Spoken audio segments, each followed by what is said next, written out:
সিরতে গিয়ে গাদ্দাফি এবং তার সঙ্গী সাথীরা প্রথমে শহরের কেন্দ্রে কিছু অ্যাপার্টমেন্ট বিল্ডিংয়ে অবস্থান নেন, কিন্তু সেপ্টেম্বর মাসের 15 তারিখে বিদ্রোহীরা সিরত আক্রমণ শুরু করলে যখন মর্টার এবং গ্র্যান্ড মিসাইলগুলো তাদের আশেপাশে এসে পড়তে শুরু করে, তখন তারা ধীরে ধীরে শহরের কেন্দ্রস্থল ছেড়ে ভেতরের দিকে রক্কম এতনিন তথা ডিস্ট্রিক্ট নাম্বার 2-তে অবস্থান নিতে বাধ্য হন। গাদ্দাফির ছেলে মোতাসিম বিল্লাহ এ সময় তাদের সাথে থাকতেন না। মানসুর দাও জানান, তিনি এবং আবদুল্লাহ সেনুসি সিরতে পৌঁছে গাদ্দাফিকে ত্রিপলি পতনের সংবাদ দিয়েছিলেন। তারা তাকে বোঝাতে চেষ্টা করেছিলেন যে যেখানে রাজধানীর পতন হয়েছে সেখানে আর লড়াই চালিয়ে যাওয়ার কোনো অর্থই হয় না।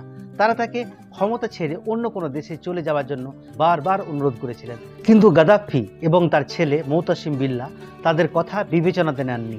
গাদ্দাফির বক্তব্য ছিল অন্যরা চাইলে চলে যেতে পারে, কিন্তু তিনি অন্য কোনো দেশে পলাতক জীবনযাপন করা অথবা গ্রেপ্তার হয়ে আন্তর্জাতিক